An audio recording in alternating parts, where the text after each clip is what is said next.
सभी सादर मुख्य और प्यारे बच्चों को सादर जय जिनेन्द्र। जैन धर्म फाउंडेशन कोर्स के इस संडे क्लास में आप सभी का स्वागत है। हमारा चल रहा है बहुत ही महत्वपूर्ण विषय उपादान निमित्त। लगातार हम 3 महीने से इस विषय पे चल रहे हैं। आज का टॉपिक भी उसी का कंटिन्यूएशन रहेगा, बट आज का जो सब्जेक्ट लिया जा रहा है बहुत डिटेल, बहुत एग्जाम्पल्स के साथ, बहुत क्रिस्ट और स्पष्ट रूप से एक्सप्लेनेशंस दिए गए हैं। आप सबसे नम्र विनंती है कि आप यह स्लाइड प्रेजेंटेशन को आराम से देखें, समझें, और अगर कोई भी प्रश्न आपका होता है तो बीच में मत पूछिए। एक बार प्रेजेंटेशन खत्म हो गया उसके बाद आप हैंड रेस करके अगर आपको कोई डाउट है या आपको कोई स्पष्टता विशेष चाहिए आप पूछ सकते हो। ठीक है। और किसी को अगर ये प्रेजेंटेशन चाहिए तो हमें पर्सनल विंडो पे मैसेज भेजिए, हम आपको प्रेजेंटेशन अलग से शेयर करेंगे आपको। ठीक है। तो हम आमंत्रण देते हैं आज के हमारे टीचर चैतन्य भाई जैन राजकोट से। हम उनका हार्दिक स्वागत करते हैं और उन्हें अनुरोध करते हैं कि आज की इस स्पेशल क्लास की शुरुआत करें। जय जिनेन्द्र चैतन्य भाई। जय जिनेन्द्र सभी को। हम सभी मंगलाचरण के लिए हाथ जोड़ लेंगे। अरहंत सिद्ध सूरी उपाध्याय साधु सर्व अर्थ के प्रकाशी मंगलिक उपकारी हैं। तीन को स्वरूप जान तागते भई जो भक्ति काय को नवाए स्तुति को उच्चारी हैं। धन्य धन्य तुम ही से काज सब आज भय करे जोड़ी बार बार वंदना हमारी है। मंगल कल्याण सुख ऐसो हम चाहतु हो मेरी ऐसी दशा जैसी तुम धारी है। हो मेरी ऐसी दशा जैसी तुम धारी है। पिछले अनेक दिनों से हमारी चर्चा निमित्त उपादान विषय पर चल रही है। वास्तव में यह जैन सिद्धांत के ऐसे विषय हैं कि जिनको स्पष्ट हुए बिना, जिनका जिसका जैसा स्वरूप है वैसा स्वरूप स्पष्ट भाव भाषण हुए बिना वास्तव में जो हमारा प्रयोजन है सम्यक की प्राप्ति व मोक्ष की प्राप्ति, वह प्रयोजन की सिद्धि नहीं हो सकती है। अभी तक अनेकों ऐसे विषय चल चुके हैं, चाहे वो सात तत्व संबंधी हो, नए प्रमाण निक्षेप हो, चार अभाव हो, और यह जो निमित्तोपादान का बहुत ही अच्छा विषय है और वास्तव में जो हमें निर्भर कर दे, जो हमें अकर्ता जो हमारा स्वभाव है उस स्वभाव को वर्तमान में भी पर्याय में भी उस स्वभाव की प्रतीति कराए, ऐसा ये बहुत ही महत्वपूर्ण विषय है। Next slide. तो हमारी चर्चा चल रही है कि निमित्त उपादान पर। आपके सामने स्लाइड में लिखा है कि जो भी परिणाम होता है, जो भी कार्य होता है, वह कार्य स्वयं होता है ना। अपने परिणाम का कर्ता दुनिया में कोई दूसरा द्रव्य नहीं है। अपने परिणाम का कर्ता जीव स्वयं है। जीव सुखी है तो स्वयं के कारण से है, जीव दुखी है तो वह स्वयं के कारण से है। इसमें लिखा है कि जगत का प्रत्येक पदार्थ स्वयं परिणमनशील है। कि जब यहाँ पहले ही शब्द में यहाँ कह दिया कि प्रत्येक पदार्थ स्वयं परिणमनशील है, एक पदार्थ को अपना कार्य करने में अन्य दूसरे पदार्थ की, अन्य दूसरे द्रव्य की किंचित मात्र भी अपेक्षा आवश्यकता नहीं है। और पदार्थ के परिणमन को ही पर्याय कहते हैं, कार्य कहते हैं। या कार्य को अगर हम उसके पर्यायवाची बताएं तो उसी को अवस्था, हालत, दशा, परिणाम और परिणति भी कहते हैं। वास्तव में प्रत्येक परिणाम अपने पदार्थ का ही, अपने परिणमन का ही करता है। लेकिन यह जीव अनादि से अज्ञानता के कारण अपने को सुखी दुखी होने का कारण अन्य द्रव्य को मान रहा है, इसलिए वह दुखी है। कि अपने परिणाम परिणमन में दूसरे के सहयोग की रंच मात्र भी आवश्यकता नहीं है। अगर एक ये सिद्धांत भी, इस सिद्धांत का भाववासन हो जाए, भेद विज्ञान हो जाए, स्वासंवेदन हो जाए, तो आत्मानुभूति उत्पन्न हुए बिना रहेगी नहीं। कि ये कण कण की स्वतंत्रता को बताने वाला ऐसा जो निमित्त उपादान है वह विषय दिया हुआ है। तो अनेकों दिनों से हमारी चर्चा निमित्त उपादान पे चल रही है, जिसमें कि कोई भी कार्य होता है, नेक्स्ट स्लाइड, कोई भी कार्य होता है, उस कार्य के होने में दो मुख्य कारण होते हैं। एक होता है निमित्त, एक होता है उपादान। दुखों का मूल कारण क्या है? पर के सहयोग, कि अनादिकाल से हम ये सोच रहे हैं कि सामने वाली वस्तु होगी तो कार्य होगा, बाहर में देवसास गुरु होंगे तो सम्यक दर्शन की प्राप्ति होगी, बाहर में कुम्हार होगा तो घड़ा बनेगा। हमेशा हमारी दृष्टि परावलंबी रही है, निमित्त होंगे तो कार्य होगा, ऐसी दृष्टि रही है। लेकिन पूज्य गुरुदेव श्री ने बताया कि जब उपादान की तत्समय की योग्यता होगी, उपादान में पुरुषार्थ होगा, उपादान मजबूत होगा, तो निमित्त को बाहर से खींच करके नहीं लाना पड़ेगा, निमित्त स्वयं ही हाजिर हो जाएंगे। लेकिन इस बात का कि हमें श्रद्धा ना होने के कारण हम हमेशा हमारा जो परावलंबी हमारी दृष्टि रहती है, और पर की निमित्त दृष्टि होने पर हमारा कार्य नहीं होता, तो हम निरंतर दुखी हैं। तो प्रश्न यहाँ होता है कि कारण के बिना अगर कार्य की उत्पत्ति संभव नहीं है, तो कारणों की खोज करना व्यर्थ मानी जा सकती है। हम कैसे माने कि कोई भी कार्य अन्य के कारण से नहीं होता है? तो आगे यही जाकर के बताएंगे। Next slide. कि कार्य की उत्पत्ति, पहले कहा कारण, कि कार्य की उत्पादक सामग्री ही कारण है ना। कहा था ना कि तुम ठीक कहते हो कि कारण के बिना कार्य नहीं होता। अगर हम ये क्लास, हम मंदिर जाते हैं तो क्यों जाते हैं? कि भाई हमें अपना आत्मा का हित करना है। तो जो आत्मा का हित है वह है कारण। हम स्कूल जाते हैं, कॉलेज जाते हैं, कि कोई भी क्लास ज्वाइन करते हैं, तो उसके पीछे कोई ना कोई पर्पस होता है, कि बिना पर्पस के बिना कोई कार्य होता नहीं है। तो यहां हमारा जो पर्पस है, आत्महित, आत्मानुभूति, सम्यक दर्शन की प्राप्ति, तो उस सम्यक दर्शन की प्राप्ति रूप कार्य में, या कोई भी दूसरे कार्य हो, उसमें दो कारण होते हैं। एक है उपादान कारण और एक है निमित्त कारण। उपादान कारण को हम साक्षात कारण भी कह सकते हैं, और निमित्त कारण को परंपरा कारण भी हम कह सकते हैं।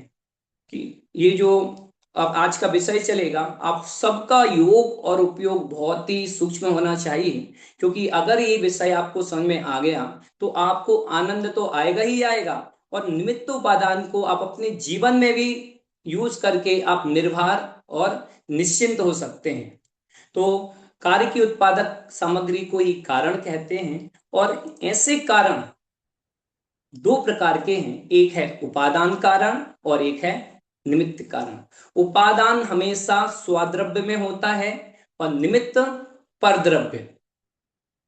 उपादान कारण कहो, साक्षात कारण कहो, और उपादान हमेशा स्वाद्रव्य में होगा, निमित्त कहो, परंपरा कारण कहो, और ये निमित्त है वो हमेशा पर द्रव्य में होता है। कभी भी निमित्त उपादान रूप नहीं हो सकता है, उपादान निमित्त रूप नहीं हो सकता है। उपादान उपादान रूप में रहते हुए, निमित्त निमित्त रूप में रहते हुए अपना अपना कार्य करते हैं। Next slide.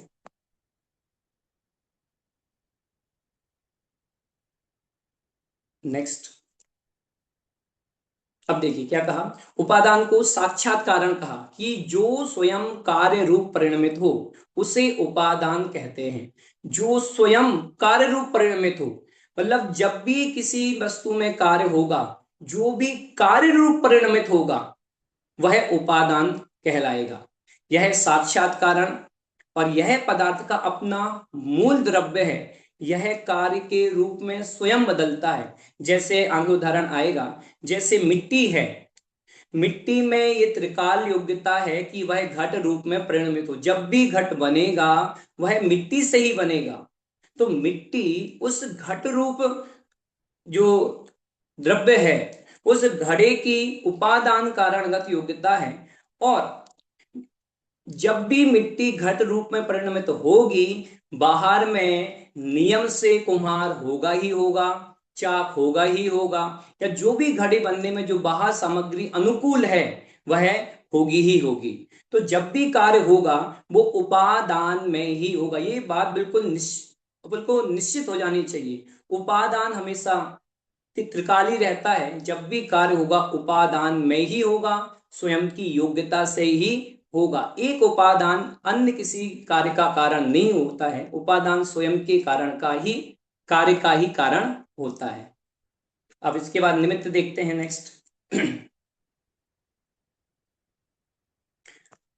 और निमित्त मतलब जिसका दूसरा नाम है परंपरा कारण। क्योंकि ये विषय चल चुके हैं इसलिए थोड़ा हम इसको फास्ट लेंगे, जो हमको चर्चा करनी है उस विषय पे हम आएंगे। निमित्त किसे कहा? जो स्वयं कार्य रूप परिणमित ना हो परंतु कार्य की उत्पत्ति में होने का आरोप जिस पर आ सके। कि इसका कहने का मतलब यह है कि निमित्त उपादान रूप तो नहीं होगा, लेकिन उपादान में जब कार्य रूप होने की अवस्था होगी, जब उसकी तत्समय की योग्यता होगी, उस समय बाहर में निमित्त उपस्थित तो रहेगा लेकिन वह कार्य रूप परिणमित नहीं होगा। जैसे आप स्लाइड में देख रहे हो कि बाहर में हाथ वगैरह है, मतलब ये क्या कहना, जैसे घड़ा बनना है, घड़े के लिए कुम्हार कुम्हार भी चाहिए, कुम्हार के जो भी इंस्ट्रूमेंट है वो भी चाहिए ना, जो स्वयं कार्य रूप परिणमित ना हो परंतु कार्य की उत्पत्ति में अनुकूल होने का आरोप जिस पर आ सके। जब भी कार्य होगा उसके अनुरूप बाहर में निमित्त मिलेंगे ही मिलेंगे। जब घड़ा बनना होगा तो बाहर में कुम्हार होगा, जब किसी स्टूडेंट को समझ में आएगा तो बाहर में टीचर होगा। इसी निमित्त को परंपरा कारण भी कहा जाता है। यह बाह्य सामग्री व वातावरण है, यह स्वयं कार्य रूप नहीं होता है, केवल वहां अनुकूलता प्रदान करता है, वहां पे वह प्रेजेंट होता है। कार्य होगा किसमें? उपादान में। लेकिन जब उपादान में कार्य होगा तो बाहर में क्या अनुकूल रहेगा? वो रहेगा निमित्त। यहां प्रश्न हो सकता है कि जब निमित्त से कार्य ही नहीं होता है तो निमित्त की चर्चा करें क्यों? क्योंकि कार्य जब भी होगा वह उपादान में होगा, तो निमित्त की चर्चा जिससे हमारा प्रयोजन की सिद्धि होने वाली नहीं है, तो ऐसे निमित्त की चर्चा करने से क्या फायदा? तो इसका आंसर ये है कि जब अगर हमें निमित्त को ये मानेंगे, अगर निमित्त की चर्चा नहीं करेंगे तो कौन से उपादान के लिए क्या निमित्त होगा वो हमें वस्तु स्वरूप समझ में आएगा नहीं। जब भी हमें सम्यक दर्शन की प्राप्ति होगी तो हमें कुगुरु कुदेव कुशास्त्र के निमित्त से नहीं होगी। जब भी हमें सम्यक दर्शन की प्राप्ति होगी तो बाहर में सच्चे देव सास गुरु का निमित्त होगा ही होगा, सात तत्व का श्रद्धान होगा ही होगा। अगर हमें कपड़ा सिलाना हो तो हम कहीं सुनार के पास ना चले जाएं। जब भी कपड़ा सिलेंगे तो किसके पास जाना पड़ेगा? दर्जी के पास। तो कौन से उपादान रूप जब कार्य होगा तो उसका बाह्य निमित्त अनुकूल निमित्त वही कौन सा होगा, इस निमित्त के बारे में बताने के लिए यहां निमित्त की चर्चा की है। नेक्स्ट, कोई भी कार्य होता है ना, कार्य एक होता है लेकिन उसको देखने के अलग अलग दृष्टिकोण हैं। तो इसमें कहा गया है कि एक कार्य एक ही लेकिन उसको देखने के अलग अलग दृष्टिकोण हैं। उपादान की अपेक्षा दो चीजें, उपादान उपादेय, निमित्त और नैमित्तिक। जो उपादान है ना, जिस पदार्थ में कार्य निष्पन्न होता है उस कार्य को उपादेय कहते हैं। कि जब भी मिट्टी घड़े रूप में परिणमित होगी, जो घड़ा है वह कहलाएगा उपादेय, उपादान की अपेक्षा से कहलाता है उपादेय। और उस घड़ मिट्टी का घड़ा रूप परिणमित होने में बाहर में जो निमित्त आदि हैं, बाहर के कुम्हार आदि वो कहलाएंगे निमित्त, और जो घड़ा रूप जो कार्य होगा वो कहलाएगा नैमित्तिक। तो उपादेय को कार्य, घड़ा रूप कार्य माने उपादेय, और निमित्त की अपेक्षा से घड़ा रूप जो कार्य हुआ वो कहलाएगा नैमित्तिक। बरोबर, कार्य हुआ घड़ा बनना, लेकिन इस घड़ा बनने में दो कारण कहे गए हैं। एक तो कहा है उपादान रूप जो त्रिकाल जो मिट्टी है, और मिट्टी जब घड़ा रूप परिणमित होगी, जो मिट्टी घड़े रूप कार्य होगा उपादान की अपेक्षा कहने से उसे कहा जाएगा उपादेय। और उस घड़ा रूप परिणमित होने में जो कुम्हार आदि है, चाक आदि है, वो है निमित्त। और उस निमित्त से जो कार्य होगा, जो घड़ा रूप कार्य होगा वो कहलाएगा नैमित्तिक, है ना। तो अब यहाँ पे प्रश्न हो सकता है कि उपादेय का अर्थ यहाँ ग्रहण करना योग्य नहीं है बल्कि उपादान का परिणमन परिणमन है। जब हम सात तत्व की चर्चा करते हैं तो वहां तो ये आता है हे गे उपादेय। तो क्या जो उपादेय वहां लिया गया है वही क्या उपादेय यहाँ लिया गया है? ऐसा नहीं। वहां उपादेय जब सात तत्व प्रयोजनभूत तत्वों की चर्चा करते हैं तो वहां उपादेय माने ग्रहण करने योग्य, लेकिन जो यहाँ उपादेय कहा गया है वहां ये कार्य रूप होने के अर्थ में है, परिणमन के अर्थ में है, ग्रहण करने के योग्य में नहीं है। नेक्स्ट,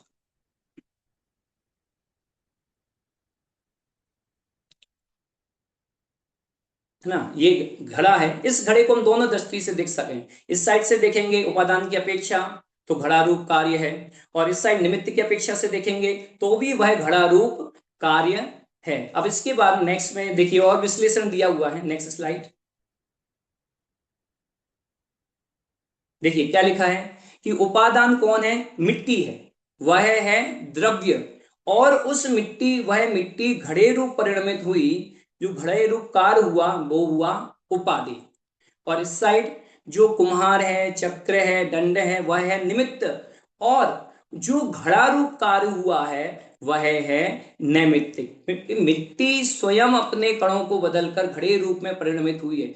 चाप घड़े रूप नहीं हुआ, डंडा घड़े रूप नहीं हुआ, पानी है, पानी घड़े रूप नहीं हुआ, बाहर में जो भी सामग्री थी वह घड़े रूप नहीं हुई है। घड़े के कोने कोने में उसके परमाणु परमाणु में क्या विराजमान है, मिट्टी है। तो मिट्टी ही उस घड़े का साक्षात कारण है। और निमित्त की अपेक्षा चर्चा करें तो कुम्हार का चक्र है, दंड है, एक भी बाहर की सामग्री उस घड़े रूप कार्य में, उस घड़े में प्रवेश नहीं करती है, उस घड़े रूप नहीं हो जाती है, उस घड़े में प्रवेश नहीं करती है। केवल जब मिट्टी घड़े रूप परिणमित होगी वहां अनुकूल होती है, वहां पर उपस्थित होती है। तो एक नियम है, जब भी उपादान में कारण होगा निमित्त होगा होगा होगा, लेकिन जब उपादान में योग्यता नहीं होगी तो हजारों लाखों निमित्त मिल जाए तो भी कार्य होगा नहीं। बरोबर। किसी ने गुरुदेव श्री के प्रवचन में सुना है मैंने कि एक बड़वाड़ की घटना थी कि जब उच्च गुरुदेव श्री बड़वाड़ में प्रवचन करते थे तो उन्होंने कहा कि आप कहते हो कि निमित्त से कार्य नहीं होता है, तो आप बार बार सोनगढ़ क्यों जाते हैं। तो गुरुदेव श्री ने कहा कि निमित्त से कार्य नहीं होता, यही श्रद्धा दृढ़ करने के लिए हम बार बार सोनगढ़ जाते हैं। तो गुरुदेव श्री ने निमित्त को हे नहीं कहा है, गुरुदेव श्री ने निमित्त का अभाव नहीं किया, निमित्त का निषेध नहीं किया, लेकिन निमित्त से कार्य नहीं होता है, निमित्त का आश्रय कर करके तीन काल में मुक्ति की प्राप्ति नहीं होगी, जो निमित्त का जो कर्तापना था उस कर्तापने को का निषेध किया है। बाकी जब भी कार्य होंगे निमित्त उपादान होगा होगा और होगा ही। Next slide.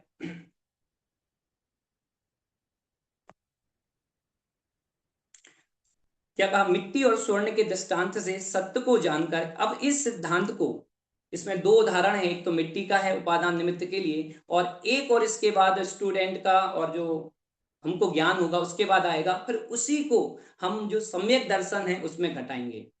क्या, मिट्टी और स्वर्ण के दृष्टांत से सत्य को जानकर, मिट्टी का क्या था कि जब भी मिट्टी में घड़े रूप होने की योग्यता थी तत्समय की योग्यता से वही मिट्टी घड़े रूप में परिणमित हुई, और जब वह मिट्टी घड़े रूप में परिणमित हुई उस समय बाहर में चाक आदि निमित्त है। अब इस विज्ञान को अपनी आत्मा मतलब सम्यक दर्शन और मोक्ष पर हम घटित करेंगे, इसके लिए एक और उदाहरण दिया हुआ है। Next slide.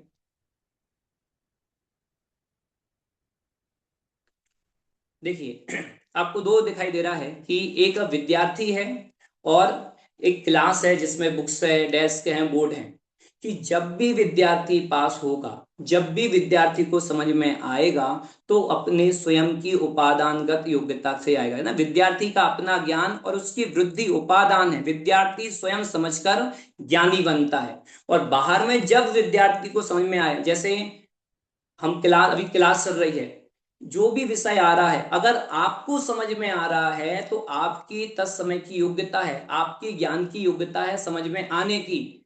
और जो विषय हैं, शास्त्र हैं, वह उसमें आप में निमित्त है। तो जब भी हमें ज्ञान होता है, जब भी कुछ हमें समझ में आता है, उस समय जो पुस्तक है, विद्यालय है, टीचर हैं, वह सभी उसमें निमित्त होते हैं।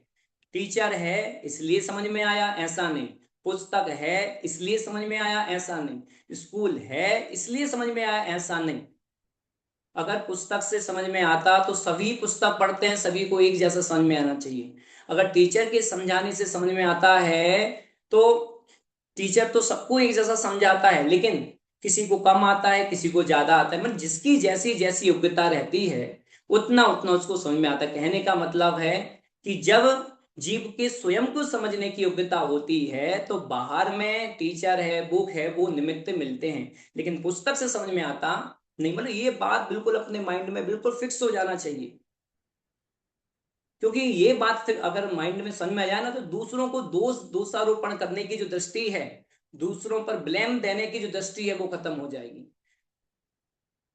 नेक्स्ट।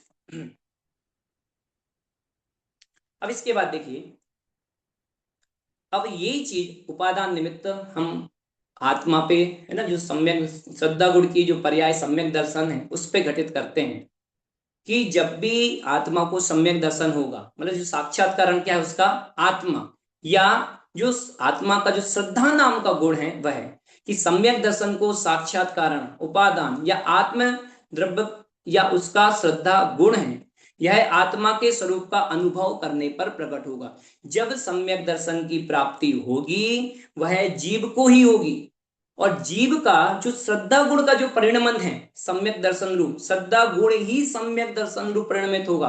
कभी भी ज्ञान गुण सम्यक दर्शन रूप परिणमित नहीं होगा, चारित्र गुण सम्यक दर्शन रूप परिणमित नहीं होगा। क्यों? क्योंकि वह अलग अलग गुण है और अलग अलग गुणों का अलग अलग कार्य है। श्रद्धा ही सम्यक दर्शन रूप परिणमित होगा, ज्ञान गुण ही सम्यक ज्ञान रूप परिणमित होगा, चारित्र ही सम्यक चारित्र रूप परिणमित होगा। ज्ञान कभी श्रद्धा रूप और चारित्र कभी ज्ञान रूप होगा नहीं, ऐसी गुणों की अनंत स्वतंत्रता है।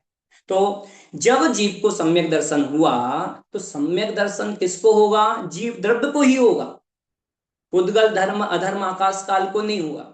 और जीव द्रव्य का जो श्रद्धा नामक गुण है उस गुण में ही होगा, ज्ञान चारित्र आदि में नहीं होगा। तो जब जीव को सम्यक दर्शन हुआ, पुरुषार्थ पूर्वक, अनुभूति पूर्वक, भेद विज्ञान पूर्वक, कितने भी हम उसमें निमित्त लगा सकते हैं, जब भी सम्यक दर्शन होगा जीव उसका उपात्रकाली को उपादान कारण होगा जीव। और जब सम्यक दर्शन होगा तो परंपरा कारण जो बाहर में निमित्त होगा, मिथ्यात्व कर्म का अभाव, क्षय या क्षयोपम, सम्यक दर्शन रूपी कार्य में निमित्त है, निमित्त की अपेक्षा से नैमित्तिक कहा जाता है। अब यहाँ पे ये प्रश्न हो सकता है कि जब अनंतानुबंधी कसाय का अभाव हुआ तब सम्यक दर्शन हुआ। अगर हम ऐसा माने, मेरी आवाज क्लियर आ रही है? जी एकदम क्लियर है हाँ, चैतन्य भाई, यस। कंटिन्यू करिए आप। अगर हम ये सोचें कि अनंतानुबंधी कसाय का अभाव होने पर सम्यक दर्शन की प्राप्ति हुई तो क्या दोष आएगा? कोई बता सकता है कि अनंतानुबंधी कसाय का अभाव हुआ तो सम्यक दर्शन की प्राप्ति हुई? अगर हम ऐसा माने तो क्या दोष आएगा?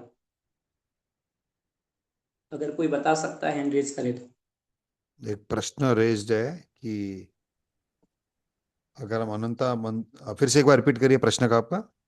अगर हम ऐसा कहें, ऐसा माने कि जब अनंतानुबंधी क्रोध मान माया लोभ हम्म। इनका अभाव होगा तो तभी सम्यक दर्शन की प्राप्ति पढ़िए। होगी। ठीक है। अगर हम सर्वथा ऐसा मान लें तो क्या दोष होगा? हम नागेंद्र जी को अनम्यूट कर रहे हैं। नागेंद्र जी, जय जय जिनेन्द्र। जिनेन्द्र।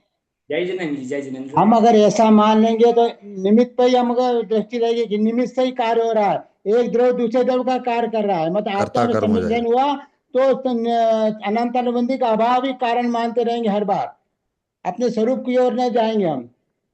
जी जी, बिल्कुल बढ़िया है ना। आपने सही कहा कि एक द्रव्य दूसरे द्रव्य का कारण हो जाएगा। जो हाँ। कर्म आदि है, क्रोध आदि है, वह पौद्गलिक है, और जो सम्यक दर्शन है वह जीव में होता है। तो पुद्गल जी और जीव दोनों एक हो जाएंगे। या बिल्कुल। अगर जीव पुद्गल रूप हो गया तो जीव का अभाव हो जाएगा, पुद्गल कर्म रूप पौद्गलिक कर्मणाएं अगर जीव रूप हो गए तो पुद्गल का अभाव हो जाएगा। का लेकिन अभाव हो जाएगा, बिल्कुल बिल्कुल। बिल्कुल बिल्कुल स्वरूप तो ये है कि सभी एक साथ रहते हुए अपना अपना कार्य करते कार्य हैं, करते एक रूप हैं, में छह द्रव। है बिल्कुल द्रव्य। बिल्कुल। तो जय जिनेन्द्र। हाँ, एक और इसमें दोष आएगा कि कर्म के कारण जीव जो स्वरूप है वो पराधीन हो जाएगा, आत्मा का जो स्वभाव हाँ। है वो पराधीन हो जाएगा, मतलब पराधीन। उद्गल ही जीव को सुखी होने का कारण हो जाएगा, जी जी जी, बिल्कुल। है ना।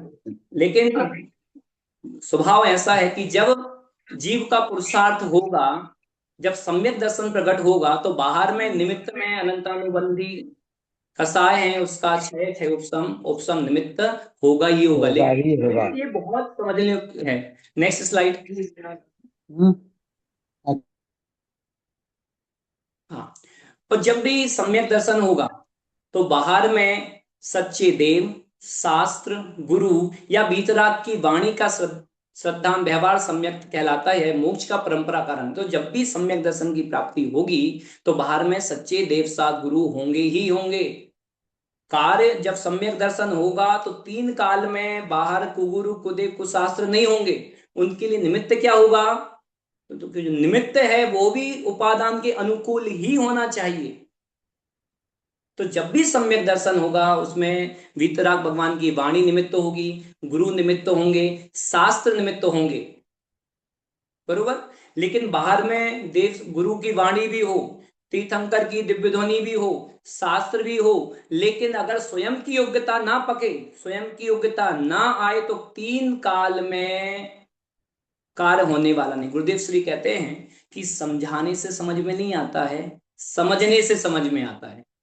फिर से बोलता हूं, समझाने से समझ में नहीं आता है, स्वयं समझने से समझ में आता है। अगर समझाने से समझ में आता होता तो मारीची कितने भौनी होते। अब मारीची का बैकग्राउंड आप सोचो तो, जिनके दादा प्रथम तीर्थंकर, जिनके प्रताप प्रथम चक्रवर्ती, जिनके काका प्रथम चरम चरम शरीरी कामदेव, जिनकी बुआएं प्रथम उस युग की आर्यकाएं ब्राह्मी सुंदरी, और कितना उत्कृष्ट निमित्त था, साक्षात समोसरण था भगवान की दिव्य ध्वनि। अगर कार नहीं होना था तो नहीं ही हुआ, वहां से मारीची बाहर निकलकर 363 कुमतों की रचना कर दी। एक ये है। और जब कार्य होना था, कहां शेर की पर्याय, कहां तिरंज, जहां उस समय ना तो समोसरण था ना तीर्थंकर थे, लेकिन जब उपादानगत योग्यता प्रगटी तो बाहर में निमित्त बुलाना नहीं पड़े, निमित्त तो आकाश से उतर किया है। दो मुनि राज आए और उस समय शेर की अवस्था देखो, हाथ में मांस था, और दो मुनिवर बोले, हे वनराज, ये आप क्या कर रहे हैं? ये तो आपको करना शोभा देता नहीं है, आप तो आने वाले समय में तीर्थंकर होने वाले हैं। तो जब अंदर से पुरुषार्थ उत्पन्न हुआ तो बाहर में निमित्त कार्यकारी हुआ। क्योंकि ऐसे क्या उसके पहले उसको मुनिराज का उपदेश कभी नहीं मिला होगा? क्या उसके पहले तीर्थंकर की वाणी कभी नहीं सुनी? अरे अनंतों बार सुनी होगी, लेकिन उस समय काल अवधि उसका उपादानगत योग्यता जागृत नहीं हुई थी, इसलिए कार्य नहीं हुआ। तो जब भी कार्य होगा उपादान में तत्समय की योग्यता से ही होगा, और जब तब समय की योग्यता होगी बाहर में निमित्त उसके अनुकूल निमित्त ही होगा। ऐसा नहीं कि मात्र उपादान हो निमित्त ना हो, ऐसा तीन काल में संभव नहीं होगा था ना। कि जो देवसास गुरु के और वीतराग की वाणी का श्रद्धान, यह व्यवहार सम्यक कहा जाता है, पर यह मोक्ष का परंपरा कारण है। साक्षात्करण तो स्वयं का उपादान निज आत्मद्रव्य ही है। ये जीव को मोक्ष के मार्ग की ओर प्रेरित करते हैं, मोक्ष दिला नहीं देते हैं, और सच्चा मार्ग बताते हैं। परंतु ऊपर एक लाइन दी है, वो तो निमित्त अपेक्षा दी है, फिर परंतु लगा दिया। पंडित टोडरमल जी ने मोक्ष मार्ग प्रकाशक में कई बार परंतु शब्द का उपयोग किया है। परंतु जीव स्वयं उपादान में प्रवेश नहीं करते, ना तो निमित्त उपादान रूप होता है, ना उपादान निमित्त रूप होता है। दोनों अपनी अपनी जगह रहते हुए अपना अपना स्वतंत्र कार्य करते हैं। Next slide. मोक्ष की प्राप्ति में दोनों साक्षात माने उपादान और परंपरा मतलब निमित्त कारण, कि वीतरागी अनंत भगवान और उनकी वाणी निमित्त है, लेकिन मोक्ष की वास्तविक प्राप्ति तो आत्मा के अपने शुद्ध चैतन्य में रमण करने से ही होती थी, हो रही है और होगी। निमित्त का, अब आएगा, निमित्त का बहुमान करें पर आश्रय केवल अपने शुद्ध आत्मा का लें। पूज्य गुरुदेव श्री ने जब वो मोक्ष मार्ग प्रकाशक पे प्रवचन किए, उनमें एक जगह पे आता है कि भाई जो सम्यक दर्शन होने में देव शास्त्र गुरु निमित्त हैं। निमित्त तो कार्य करता नहीं है, लेकिन जब कार्य होता है तो उस समय मात्र मौजूद रहता है। तो जिससे कोई कार्य नहीं होता तो हम उसका बहुमान क्यों करें? बहुमान तो उपादान का करना चाहिए ना। तो गुरुदेव श्री कहते हैं कि जैसा निमित्त हो, जो देव शास्त्र गुरु सम्यक में निमित्त होंगे उनकी भी विनय करना चाहिए। अगर उनकी विनय ना करके उनके प्रति हे बुद्धि रखोगे तो वो गृहीत मिथ्यात्व हो जाएगा। मतलब जिनवाणी में एक एक पग पर बहुत सावधानी है। अगर आपने थोड़ा सा भी समझने में आगे पीछे हो गए, वस्तु स्थिति बदल जाएगी। गुरुदेव श्री कहते हैं ना, एक न्याय बदला तो वहां पूरी वस्तु बदल जाती है। बरोबर। नेक्स्ट देखिए, दो बताए गए हैं, उपादान और निमित्त। तो जो स्वयं कार्य रूप, उपादान क्या होगा, क्या क्या विशेषता बताई है? उपादान में जो स्वयं कार्य रूप बदले, त्रिकाल। दूसरा, उसको ही साक्षात कारण उपादेय कहा। और घड़े रूप में मिट्टी उपादान, जो वीटी कंगन बनेंगे उसमें सोना उपादान। और जब भी विद्यार्थी जो समझ में आएगा वो विद्यार्थी को आएगा। और जब भी सम्यक दर्शन की प्राप्ति होगी वह शुद्ध आत्मा की श्रद्धा गुण की शुद्ध पर्याय होगी। जब ये कार्य होंगे तो बाहर में क्या क्या होगा? निमित्त जो केवल अनुकूल होने का आरोप रहेगा, है ना। साक्षात जो परंपरा कारण माने नैमित्तिक रहेगा। घड़ा बनेगा तो कुम्हार निमित्त होगा, है ना। जब भी सोने से कोई अन्य आभूषण बनेंगे तो सुनार उसमें निमित्त होगा। जब भी स्टूडेंट को समझ में आएगा उस समय पुस्तक या शिक्षक निमित्त होगी। जब भी आत्मा को सम्यक दर्शन की प्राप्ति होगी तो बाहर में देव शास्त्र गुरु का निमित्त होगा। कर्म का क्षय, क्षय उपशम या अभाव उसमें निमित्त होगा।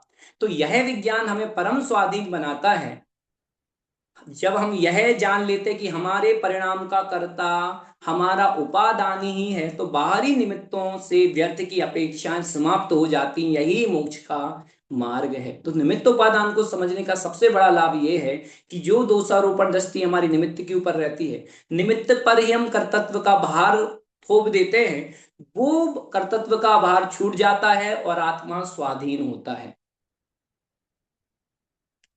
बरोबर। नेक्स्ट अब शंकाकार का एक प्रश्न है कि भाई आपने बहुत चर्चा कर ली निमित्तोपादान की।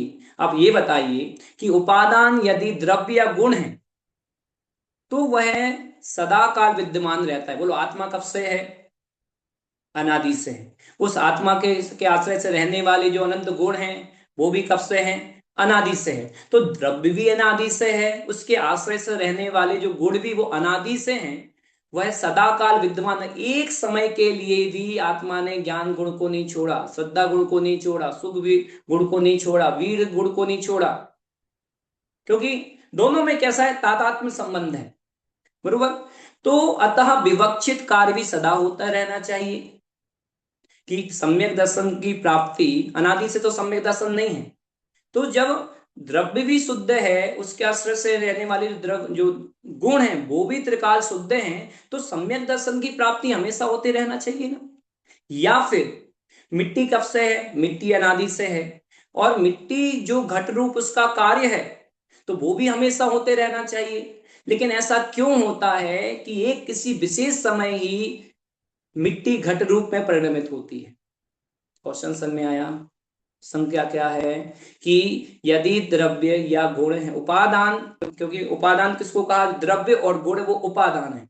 अगर उपादान यदि द्रव्य गुण है वो तो सदा काल रहते हैं, एक समय के लिए उनका अभाव नहीं होता है। तो जो विवक्षित कार्य है वो हमेशा होते रहना चाहिए, लेकिन वह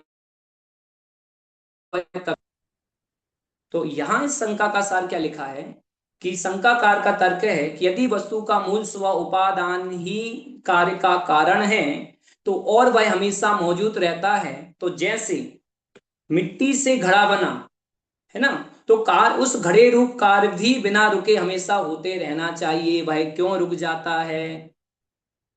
ज्ञान का, है ना, अनादि से केवल ज्ञान रूप स्वभाव हमारा है। और ज्ञान गुण भी है, तो भी हम वर्तमान में केवल ज्ञान की प्राप्ति क्यों नहीं है? हम तीनों लोक के चराचर पदार्थ को क्यों नहीं जानते? क्यों? जब ज्ञानावरण कर्म का अभाव होगा, उसका निमित्त मतलब ऐसा निमित्त आदि बात करें उनके निमित्त की अपेक्षा, तो ज्ञानावरण कर्म का क्षय होने के कारण अनंत ज्ञान की प्राप्ति होगी। जब ज्ञान, केवल ज्ञान जो उसके ज्ञान का पूर्णता है, पूर्ण शुद्ध पर्याय है, तभी क्यों होता है? तो वर्तमान में भी जानना चाहिए ना, क्योंकि ज्ञान गुण तो और है। Next slide. अब इसका समाधान क्या कहा? इस शंका का समाधान करने के लिए प्रवचनकार उपादान के दो सूक्ष्म भेदों की चर्चा करते हैं। उपादान केवल एक स्थायी तत्व नहीं है, बल्कि समय समय पर बदलने वाला एक क्रमिक अवस्था भी है। उपादान की दो प्रकार कहे गए हैं, है ना, कि एक आगे आएगा, एक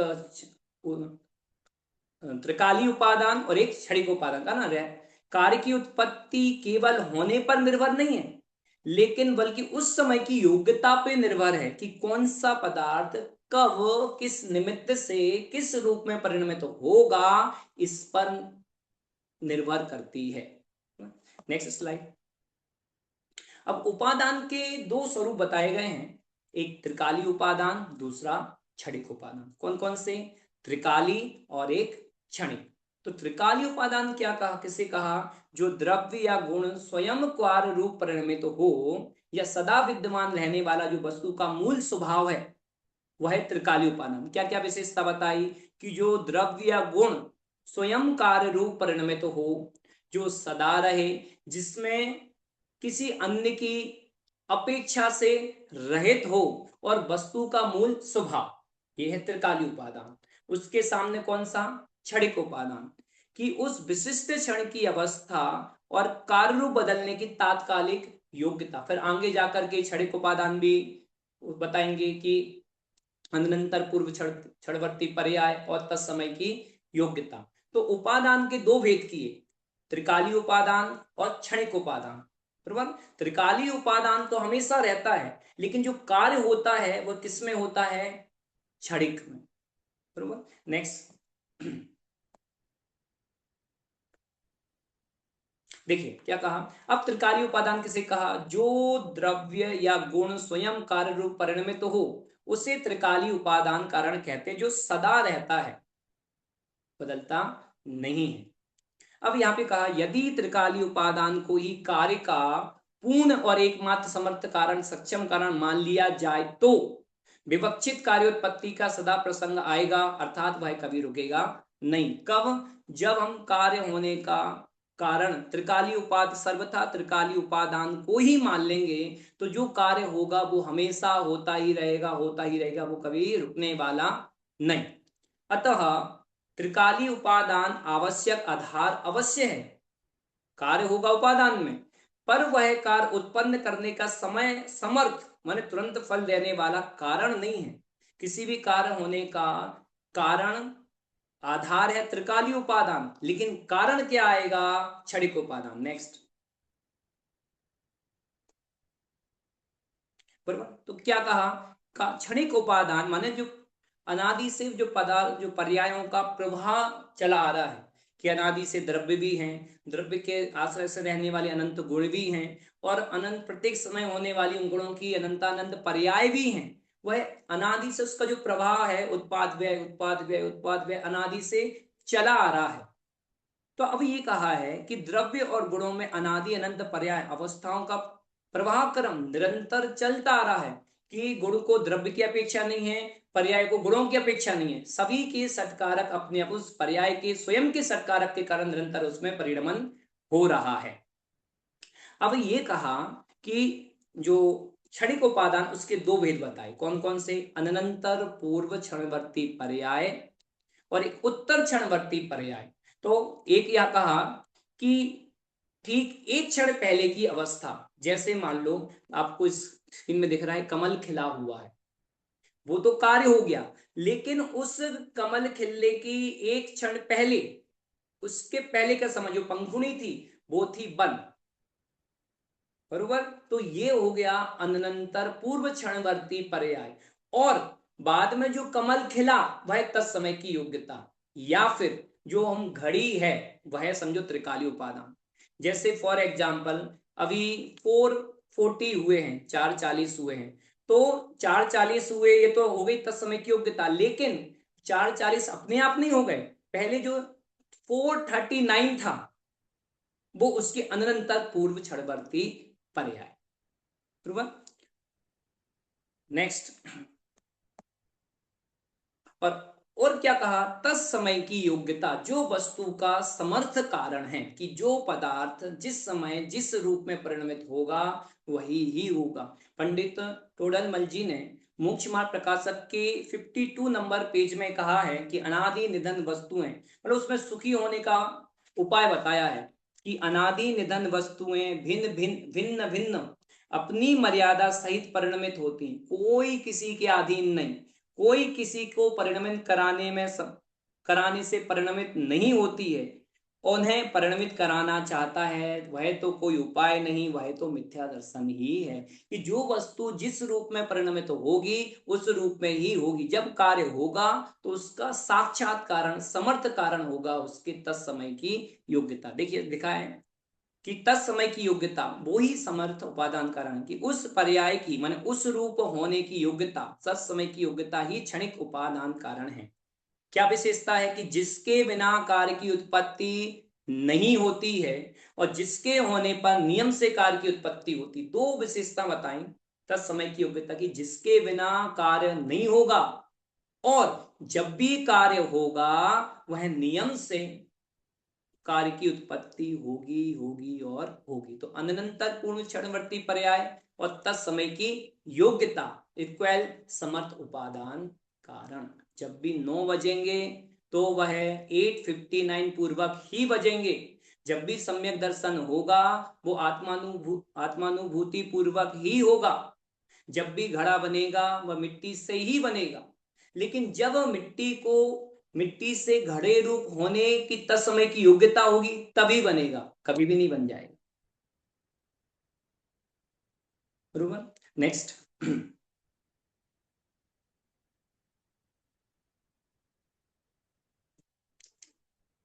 नेक्स्ट स्लाइड देखिए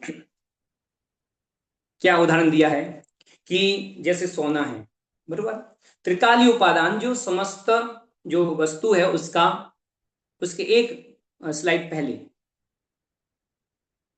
हाँ यस, जो जैसे सोना है वह त्रिकालीय उपादान है, मतलब जो वस्तु है उसका जो कोई जितनी भी सोने की चीजें बनेगी उसका वो आधार है। तो और दूसरे में लिखा जैसे कमल खिला, तो उसकी पूर्व पर्याय क्या है, जब उसकी जो कली थी उसकी वर्ष थोड़ी थी, फिर धीरे धीरे वो बढ़ी, फिर इतनी खुली और जब तक समय की योग्यता आई तो जो कमल था वह पूरा खिला, है ना। तो जब बीज है ना, कि जब हमने किसी पौधा या फसल को डालने के लिए जब हमने बीज उगाया, और बीज भी उगाने से, कहीं भी बीज डालने से फसल नहीं होगी, जो उपजाऊ भूमि होगी, जब बीज को उगने की, बीज अंकुरित करने के का तत्समय की योग्यता होगी तब ही वो अंकुरित होगा, और जब भी अंकुरित होगा बाहर में किसान आदि जल आदि उसमें निमित्त होंगे। तो निष्कर्ष यह है कि जब ये तीनों कौन कौन सा, त्रिकालीय उपादान, अनंतर पूर्व क्षणवर्ती पर्याय और स्वयं की योग्यता, मतलब तत्समय की योग्यता, तीन चीज कौन कौन सी कही, त्रिकालीय उपादान, पूर्व अनंतर क्षणवर्ती पर्याय और तत्समय की योग्यता, जब ये तीनों एक ही क्षण मिलते हैं तब समर्थ उपादान कारण कहलाता है और कार्य की उत्पत्ति निश्चित रूप से होती ही है। ऐसा कभी नहीं होगा कि अनंतर उपादान ना हो, त्रिकालीय उपादान ना हो और पूर्व अनंतर क्षणवर्ती पर्याय हो। ऐसा कभी नहीं होगा कि पूर्व अनंतर क्षणवर्ती पर्याय तो हो लेकिन तत्समय की योग्यता ना हो। जब भी होगा तीनों होगा, जब तीनों होंगे तो ही कार्य की उत्पत्ति होगी होगी और होगी। नेक्स्ट, जब कार्य की उत्पत्ति उपादान से होगी तो बाहर में क्या होगा, जब विशिष्ट द्रव्य स्वयं कार्य रूप परिणमित हो रहा होता है तब जो अनुकूल बाह्य पदार्थ उपस्थित होता है उसे निमित्त कहते हैं। और नियम क्या लिखा है कि निमित्त कभी भी कार्य को उत्पन्न नहीं करता, वह केवल उस समय वहां उपस्थित रहता है और कार्य में अनुकूल प्रतीत होता है, कि वो मात्र एक दर्शक बन के खड़ा रहेगा। लेकिन अज्ञान के कारण हम कार्य किससे मानते हैं? निमित्त से। आता है ना, मैंने किया यही अज्ञानता, सकट का भार जो स्वानता ने खड़ा। कि आपने देखा होगा, जब बैल पहले के समय में लोग बैलगाड़ी से जो बंजारा जाति होती है, वो कहीं भी एक एक जगह से दूसरी जगह जाते थे तो उनके पास एक बैलगाड़ी होती थी। तो बैलगाड़ी चलती जाती थी और उसके नीचे एक कुत्ता चलता जाता था। तो कुत्ता क्या समझता है कि भाई मैं बैलगाड़ी चला चला रहा हूं। लेकिन वास्तविकता क्या है? कुत्ता अपनी योग्यता से चल रहा है और बैलगाड़ी अपनी योग्यता से चल रही है। और उसमें उनके दोनों के गति में धर्म द्रव्य उदासीन निमित्त है। वैसे ही जो हमारा परिणमन हो रहा है, जो कार्य हो रहा है, उसका उपादान तो हम स्वयं हैं। लेकिन जब स्वयं उपादान, चाहे वो सुख रूप हो या दुख रूप हो, लेकिन जब उपादान स्वयं है और बाहर में जो भी निमित्त हैं, तो निमित्त क्या है? कहते हैं ना, निमित्त तो अकार्यकारी है ना। निमित्त तो क्या है? अकिंचित कार्य है, वो कुछ करता नहीं है। तो पूरा पुरुषार्थ, पूरा जोर किसकी ओर आता है? उपादान।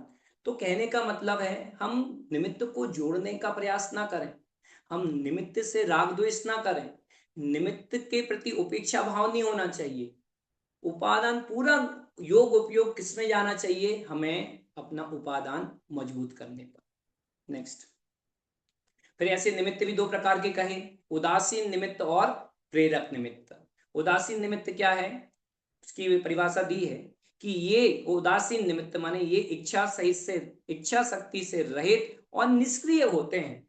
इनमें इच्छा शक्ति नहीं होती और निष्क्रिय रहते हैं, जो स्वयं कोई क्रिया नहीं करते लेकिन जिनकी उपस्थिति अनुकूल होती है।